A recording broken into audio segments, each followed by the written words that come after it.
And we're back, folks, right here in WrestleRant, where I, Graham GSM Matthews, review all the pay-per-views that I watch on the WWE Network. And as we continue along with our Armageddon review series, today we're talking the 2000 installment of Armageddon.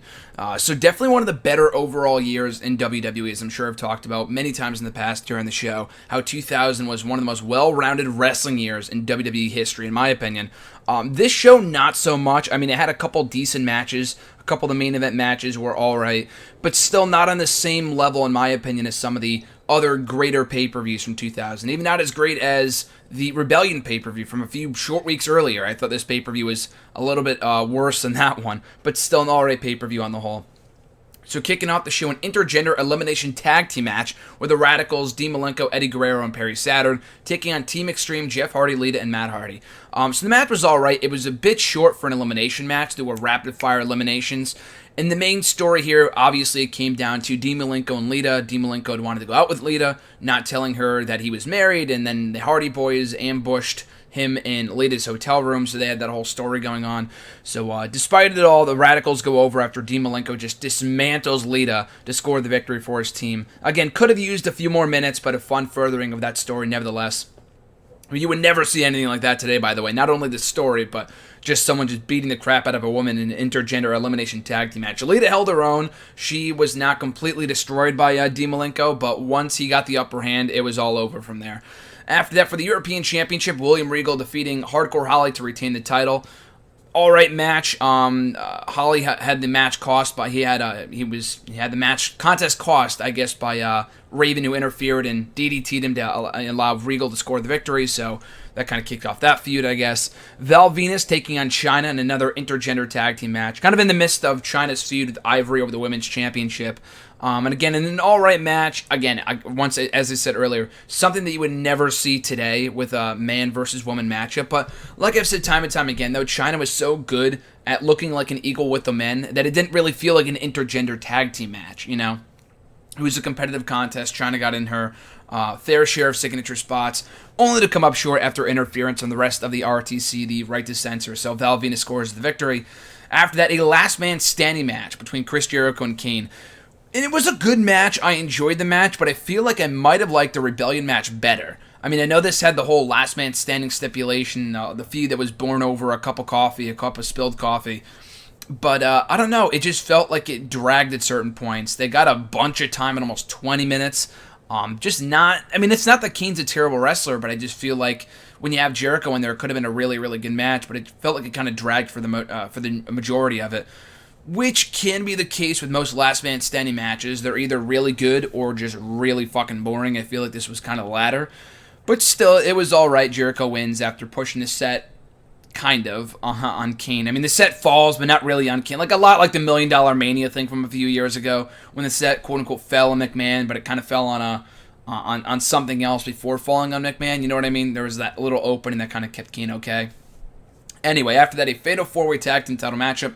Edge and Christian beating the Dudley Boys, Road Dogg, and K-Quick, and the right to censor to win the belts. A fun little match, but I feel like I've seen this match a million times over. Not this exact match, but I feel like whenever I watch 97, 98, 99, 2000, 01 pay-per-views, I feel like I always watch multi-tag team matches. Just fatal four-way tag team title matches, triple threat tag team title matches. I feel like I see the same shit all the time. And they're good matches, and Edge and Christian were the most over tag team at that point in time. So it was, a smart move to put the belts on them again. But still, I felt like going into WrestleMania, I believe, I don't know if they would drop the belts again before WrestleMania. Actually, they might have at No Way Out. I'm not exactly sure. I know they would win the titles back at WrestleMania regardless. But still, I feel like I've seen this match a million times over. So despite being a fun little match, it really wasn't anything new for anyone who has watched as many Attitude Era pay-per-views as I have over the past couple of weeks here on WrestleRant. So after that, Chris Benoit taking on Billy Gunn for the Intercontinental Championship. Mostly Chris Benoit forces him to tap out pretty decisively to win back the Intercontinental Championship. In an alright match, Billy Gunn was no real threat as Intercontinental Champion. I mean, he could have been a breakout single star after winning the King of the Ring, I think the year prior, but just no one took him seriously. He would do next to nothing for his remaining years of the company that he was with the company. It was just kind of there. So Benoit was the right move, that he was the right choice to put the Intercontinental Championship on. So an alright match, mostly Benoit, which is what made it entertaining. For the Women's Championship, another triple threat match. Ivory taking on Trish Stratus and Molly Holly. throwaway shit. Ivory wins to retain the belt after capitalizing on a down, I think, Trish Stratus to score the victory. It wasn't a bras and panties match. It wasn't that bad, but it was a 2-minute affair where there was just no psychology whatsoever. Ivory wins, whatever. And then we get to the main event, a 6-man Armageddon Hell in a Cell match for the WWE Championship. One and done type deal. We have never seen these type of matches again. Yeah, it is still in the video game every single year regardless. I think it's still in the video game. I know they would have it in like the earlier SmackDown vs. Raw video games. I haven't played the game in a while, so I don't know if they still have it or not. But yeah, the first ever and only 6-man Hell in a Cell match in WWE history, featuring the then champion Kurt Angle, Triple H, The Rock, The Undertaker, Rikishi, and Stone Cold Steve Austin. So kind of the perfect mix of everyone that was involved in the championship picture at that point in time. You had the whole angle going on with Triple H, Rikishi, Stone Cold Steve Austin. The Rock would get involved there too. The Undertaker, Kurt Angle, who were also feuding over the WWE Championship for most of the latter half of 2000. So a lot of cool feuds kind of intersecting here. And I was happy it kind of collided inside Hell in the Cell, because that's that feud between specifically Triple H, Stone Cold, and Rikishi, specifically just Stone Cold and Triple H. This was their, the perfect time to put them inside the cell to kind of blow off the feud, or kind of further that feud, so to speak. Just the only issue with it was that you had, again, 6 guys. You really couldn't tell one singular story with all 6 guys at the same time, simultaneously. So there was just a lot of brawling inside the cell, on the side of the cell, on top of the cell, which made it fun, but I'll never say that this match was one of my favorite Hell in a Cell matches of all time, just because you have so many intersecting stories going on at the same time. It was hard to put the focus on just one feud at that point in time. You have Stone Cold and Triple H going at it throughout the match, Rock getting in there as well. Rikishi is just kind of an afterthought. The only real big spot, the only real purpose that he served in this match, other than being directly involved in the feud between Stone Cold Steve Austin and Triple H throughout the latter half of 2000, was the fact that he took the huge bump off the top of the cell, falling in the truck outside. McMahon comes out too. He kind of serves a purpose in the little spots that he has. So it's not a great wrestling match, but from a brawl standpoint, from an entertainment standpoint, it can be enjoyable just because there's so many things going on. There's not really a dull moment, which I guess this match kind of allows for. And you can see from time to time in matches like, Shawn Michaels versus Triple H from 2004, their Hell in a Cell match.